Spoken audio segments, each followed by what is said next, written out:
Hello students. Today we are going to discuss worksheet number 40 dated 5th of October 2020. Your worksheet is provided by Directorate of Education and this worksheet is for class 9th and the subject of this worksheet is science. So this is the science worksheet for class 9th. Here you have to write your name and here you have to write your class teacher's name. Force and laws of motion. This is the chapter of physics in your NCERT book of class 9th.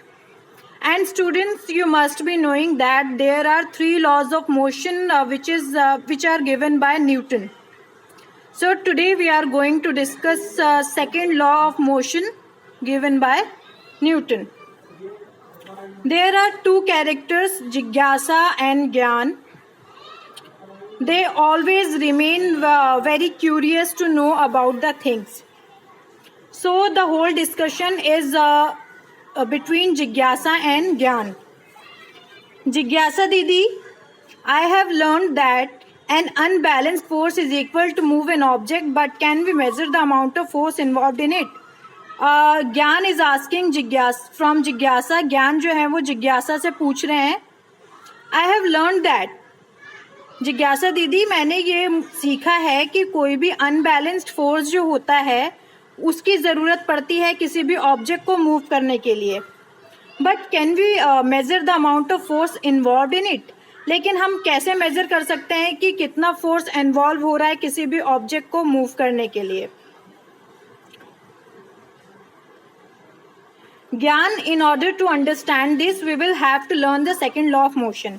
फिर जो जिज्ञासा है वो कहती हैं कि ज्ञान, हमें ये समझने के लिए क्या करना पड़ेगा, सबसे पहले हमें सेकेंड लॉ ऑफ मोशन के बारे में जानना होगा. According to this second law of motion के हिसाब से the rate of change of momentum of an object is directly proportional to the applied unbalanced force in the direction of the force. Second law of motion जो होता है वो क्या कहता है, सेकेंड लॉ ऑफ मोशन के हिसाब से जो rate of change of momentum होगा, इट मीन्स जो मोमेंटम है वो किस रेट से चेंज कर रहा है किसी भी ऑब्जेक्ट का, वो डायरेक्टली प्रोपोर्शनल होगा अप्लाइड अनबैलेंस्ड फोर्स के.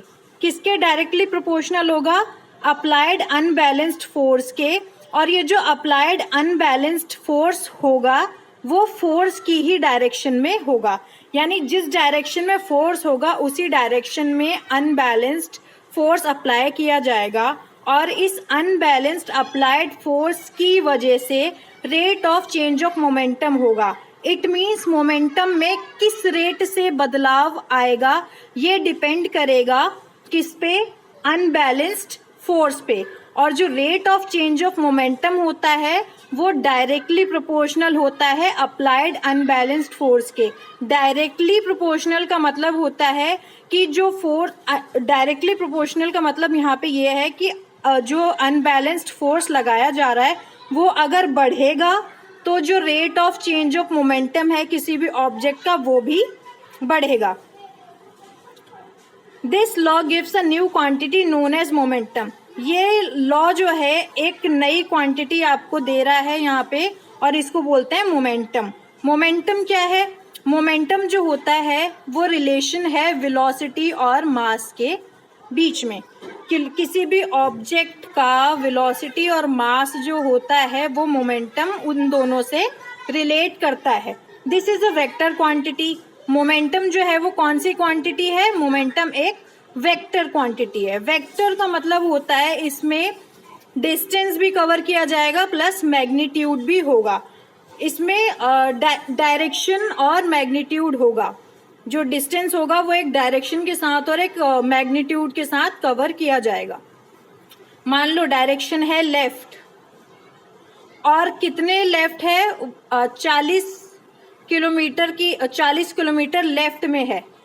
कोई भी ऑब्जेक्ट 40 किलोमीटर लेफ्ट में मूव कर रहा है तो इट मीन्स ये एक वेक्टर क्वांटिटी है. वेक्टर क्वांटिटी का मतलब होता है यहाँ पे डायरेक्शन भी होगी कि किस दिशा में ऑब्जेक्ट काम कर रहा है और उसके साथ साथ मैग्नीट्यूड भी होगा, मैग्नीट्यूड यानी कि नंबर, जैसे 10, 20, 30, 40।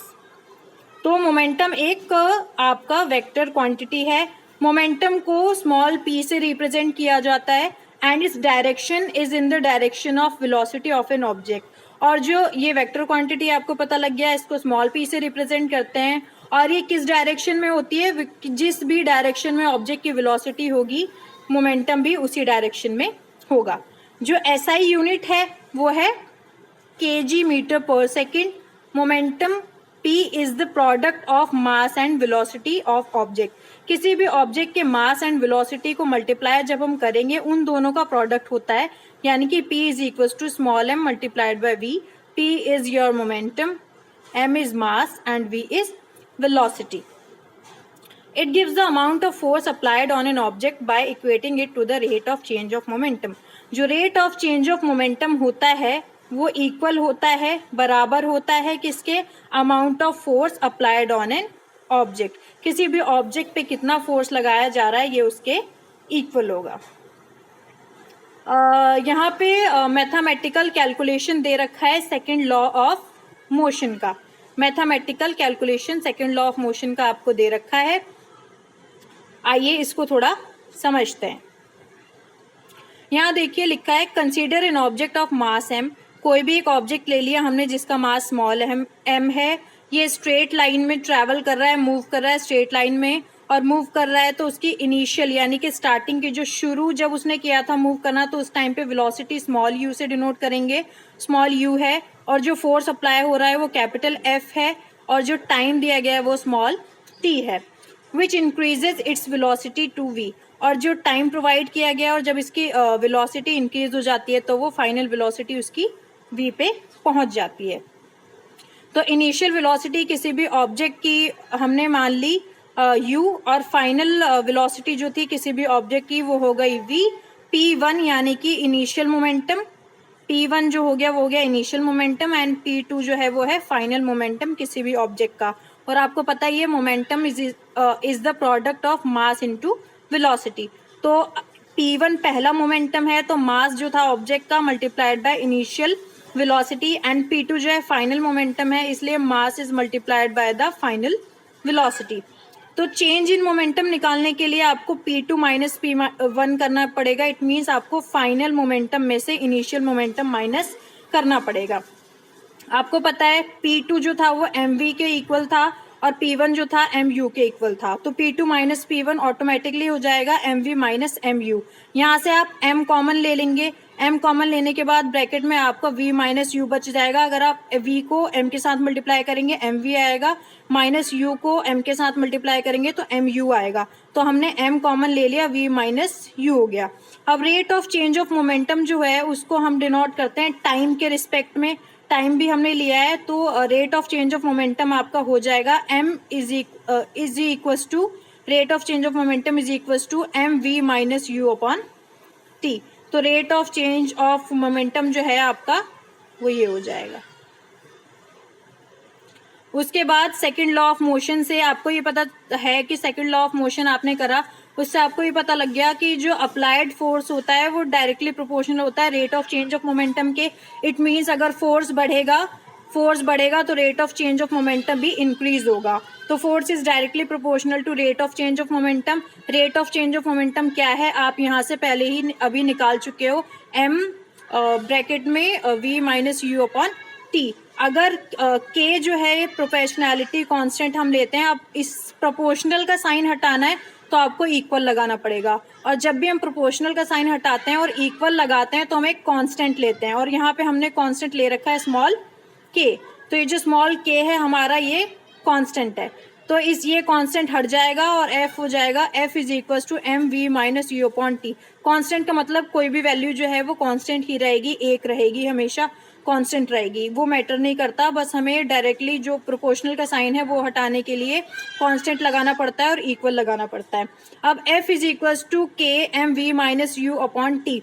आपको पता है एक्सेलरेशन जो होता है वो होता है v minus u upon T, यानी कि final velocity minus initial velocity upon time. तो एक की जगह हम ये पूरा रिप्लेस कर देंगे, m v minus u upon t हटा करके ए रख देंगे, एक्सेलरेशन से रिप्लेस कर देंगे इसको, तो जो फॉर्मूला हो जाएगा वो हो जाएगा आपका f is equals to k m a, यानी कि f is directly proportional to mass into acceleration. ये आपका सेकेंड लॉ ऑफ मोशन है जिसका डेरिवेशन मैथमेटिकल आपको दिखाया गया है। इसकी यूनिट जो है, एसआई यूनिट जो फोर्स की है वो है एम ए, एम एफ जो होता है एम ए होता है, फोर्स मास इनटू एक्सेलरेशन अभी आपने निकाला, तो जो एसआई यूनिट हो जाएगी फोर्स की वो हो जाएगी केजी मीटर पर सेकंड स्क्वायर, ठीक है, और इसको कैपिटल एन यानी कि न्यूटन भी बोलते हैं। तो जो एसआई यूनिट है इसकी वो न्यूटन हो जाएगी। उसके बाद यहाँ पे आपको 4 कंडीशंस दी हुई है, इन कंडीशंस को देख लेते हैं। Some uses of second law of motion in our daily life, हमारी रोज की जिंदगी में कुछ सेकेंड लॉ ऑफ मोशन जो होते हैं हमेशा ही अप्लाई किए जाते हैं, हमेशा ही इम्प्लीमेंट होते हैं। पहला है इन स्पॉट, जो भी स्पोर्ट्स वगैरह होता है, in sports of long jump, high jump, athletes are made to fall either on a cushion bed or on a sand bed. जो एथलीट्स होते हैं वो डायरेक्टली जमीन पे जंप ना करके क्या करते हैं, या तो किसी गद्देदार चीज पे लैंड करते हैं या रेत में लैंड करते हैं। ऐसा क्यों हो जाता है? ऐसा इसलिए हो जाता है क्योंकि टाइम बढ़ जाता है। अगर जमीन पे डायरेक्टली कोई चीज लैंड करेगी तो वो जमीन को हिट करेगी, बट ये कुशन बेड और ये जो सैंड बेड है ये जो होगा ये टाइम इंक्रीज कर देता है, जिस वजह से फोर्स कम लगता है, तो उनको चोट कम लगेगी। उसके बाद karate player breaks a slab of stone with a single blow. Karate player जो भी होता है उसको आपने देखा होगा, वो किसी भी स्लैब को एक बार जो हिट करता है एक बार ही हिट में तोड़ देता है। एक बार ही हिट करने से क्या होता है, टाइम बहुत कम हो जाता है। जब टाइम कम हो जाता है तो फोर्स बहुत ज्यादा इंक्रीज कर जाता है, क्योंकि जो फोर्स होता है वो इनवर्सली प्रोपोर्शनल होता है टाइम के। इट मीन्स अगर टाइम को आप कम कर दोगे तो फोर्स इंक्रीज हो जाएगा, और फोर्स इंक्रीज हो जाएगा तो वो स्लैब एक बारी में ही टूट जाती है, और जो rate of change of momentum होता है वो 0 हो जाता है। हाथ जो था उसका मोमेंटम पहले ज्यादा था, लेकिन जैसे ही टाइम कम हुआ और टाइम कम होने की वजह से फोर्स इंक्रीज हुआ, तो rate of change of momentum जो था वो इंक्रीज से रिड्यूस हो गया और 0 हो गया। Fielder in the cricket ground gradually pulls his hands backwards while catching the moving ball. जो फील्डर होते हैं वो ग्राउंड में अपने हाथों को पीछे की तरफ, आपने देखा होगा मैचेस आप जब भी देखते होंगे तो जो प्लेयर होते हैं वो कैच वगैरह करने के लिए अपने हाथों को पीछे की तरफ खींचते हैं। ऐसा क्यों करते हैं? वो ऐसे इसलिए करते हैं कि टाइम इंक्रीज हो जाए। टाइम इंक्रीज हो जाएगा तो फोर्स कम लगेगा, और फोर्स कम लगेगा तो उनको चोट लगने के चांसेस कम होंगे। Bullet, your fourth condition is bullet harms only when it is fired from a gun. Bullet obviously बात है, अगर एक ट्रक भी है वो रुका हुआ है पूरी तरीके से, उसका मास है बट उसमें वेलोसिटी नहीं है, तो वो आपको किसी भी तरीके से अफेक्ट नहीं करेगी। बट ये बुलेट है और ये इसको भी आप बुलेट को भी फेंक करके मारोगे तो उससे आपको कोई भी नुकसान नहीं होने वाला है। बट अगर इसको आप एक गन से फायर करते हैं तो गन जो होता है उसको क्या प्रोवाइड करता है? एक अच्छी खासी वेलोसिटी। इतनी ज्यादा वेलोसिटी से वो निकल करके आती है गन से कि ऑब्वियसली वो जहां भी पहुंचेगी उसमें छेद कर देगी। तो ये 4 कंडीशन थी जो डेली यूज की जाती है हमारी लाइफ में सेकेंड लॉ ऑफ मोशन से रिलेटेड। उसके बाद यहाँ एग्जाम्पल दिया गया है, एग्जाम्पल समझ लेते हैं। एग्जाम्पल है आपका a force x on an object of mass 5 kg for 2 second. 2 second के लिए जो फोर्स एक्ट हो रहा है किसी भी ऑब्जेक्ट पे, a force acts on an object of mass 5 kg for 2 second. एक फोर्स लग रहा है किसी भी ऑब्जेक्ट पे 2 सेकेंड के लिए, और उस ऑब्जेक्ट का मास है 5 किलो, 5 kgs।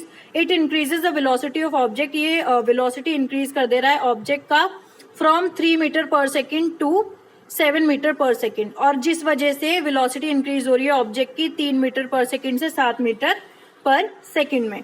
फाइंड आउट करना है amount of force applied. Amount of force यानी कितना लग रहा है, and if the force is, second condition है, if the force is applied for 5 second, अगर फोर्स 5 सेकेंड के लिए लग रहा है तो फाइनल वेलोसिटी क्या होगी। यानी कि पहली कंडीशन में आपको 2 सेकेंड के उससे निकालना है, टाइम जो है 2 सेकेंड है, और दूसरे में आपके लिए टाइम जो है वो 5 सेकेंड्स है। आइए पहली कंडीशन को देखते हैं।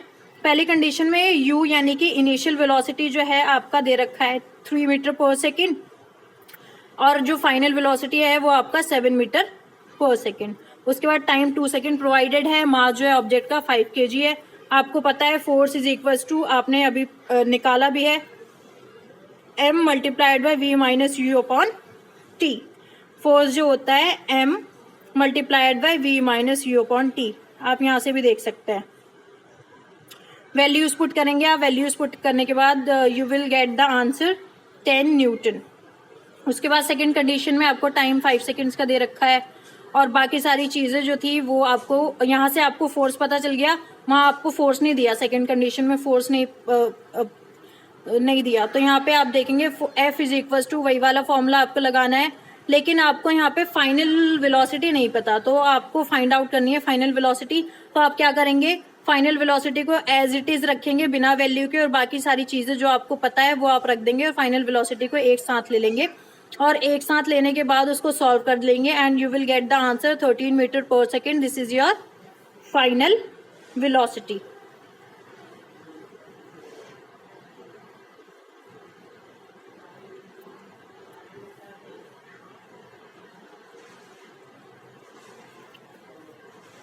उसके बाद है आपका check yourself. Check yourself में आपको क्वेश्चन आंसर्स करने हैं। आपका फर्स्ट है derive the mathematical form of second law of motion. Mathematical form आपको बताना है सेकंड लॉ ऑफ मोशन का, और ये आपको ऊपर बहुत ही अच्छे तरीके से यहाँ पे दिखा रखा है। ये पूरा मैथमेटिकल कैलकुलेशन ही है सेकंड लॉ ऑफ मोशन का यहाँ तक। तो ये आंसर फर्स्ट है, आंसर फर्स्ट।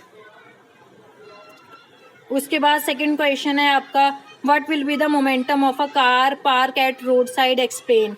मोमेंटम क्या होगा कार का जो पार्क है रोड साइड पे, यानी कि रोड साइड पे है, तो बताएं उसका मोमेंटम क्या होगा, एक्सप्लेन करना है आपको। ये देखिए सेकंड का आंसर है the momentum of a parked car is zero. जो मोमेंटम होगा पार्क्ड कार का जीरो होगा। इसका एक्सप्लेनेशन है क्यों, because only object that are in motion can have momentum. Obviously बात है, मोमेंटम का मतलब ही होता है कोई भी ऑब्जेक्ट मूव कर रहा है, और जब ऑब्जेक्ट में मोशन ही नहीं है किसी भी तरीके से, तो ऑब्वियसली उसका मोमेंटम क्या हो जाएगा, जीरो हो जाएगा। उसके बाद आपका यहाँ थर्ड क्वेश्चन है the velocity of an object.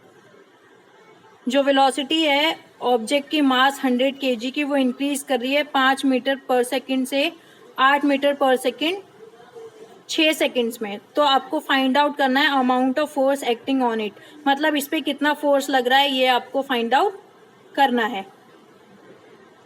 ये देखिए मास ऑफ ऑब्जेक्ट आपको दिया हुआ था 100 kg, इनिशियल वेलोसिटी 5 मीटर पर सेकेंड, फाइनल वेलोसिटी 8 मीटर पर सेकेंड, टाइम है 6 seconds.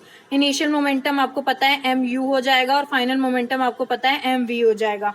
Force exerted on the object, object पे जो फोर्स लग रहा है उसका फॉर्मूला होता है F इज इक्वल टू, आप पढ़ी चुके हैं, mv minus mu upon t, और अगर आप कॉमन ले लेंगे यहाँ से m को, तो ये हो जाएगा mv minus u upon t। तो यहाँ पे mv आप निकाल चुके हैं, mv आपका है 800 और mu है आपका 500। वैल्यूज पुट करेंगे आप।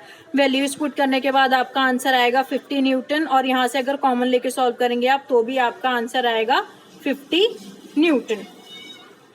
उसके बाद आपका फोर्थ क्वेश्चन है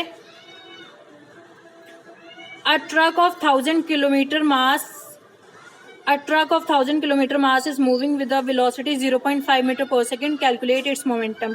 एक ट्रक जो है वो 1000 kg मास है उसका, वो मूव कर रहा है 0.5 मीटर पर सेकेंड की वेलोसिटी से। आपको यहाँ पे उसका मोमेंटम निकालना है।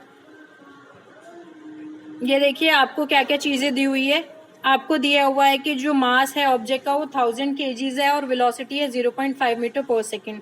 तो इसलिए जो मोमेंटम हो जाएगा ट्रक का P is equal to m into v. ये आपने पढ़ ही लिया।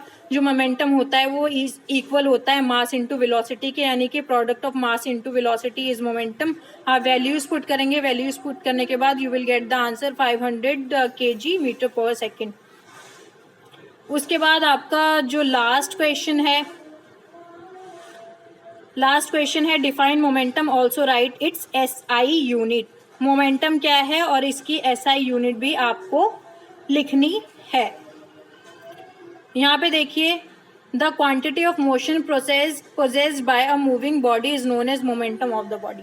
क्वांटिटी ऑफ मोशन, मोशन जो हो रहा है किसी भी बॉडी के द्वारा, वो कितनी क्वांटिटी में हो रहा है, कितने अमाउंट में हो रहा है। तो जो क्वांटिटी हो गई मोशन की, किसी भी एक बॉडी के द्वारा, किसी भी मूविंग बॉडी के द्वारा, चलती हुई बॉडी के द्वारा जितना क्वांटिटी ऑफ मोशन हुआ है वो आपका हो गया मोमेंटम ऑफ द बॉडी। और मोमेंटम जो होता है किसी भी ऑब्जेक्ट का जिसमें मास m है और वो मूव कर रहा है वेलोसिटी v के साथ, वो प्रोडक्ट होता है इसका। यानी कि मोमेंटम जो होता है वो, momentum is the product of mass into velocity. इसको मोमेंटम को आपको पता ही है, स्मॉल p से डिनोट किया जाता है।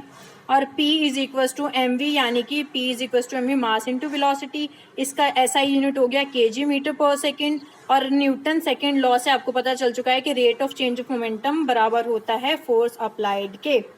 सो this was your today's worksheet. I hope आपको ये सारी चीज़ें समझ आई होगी।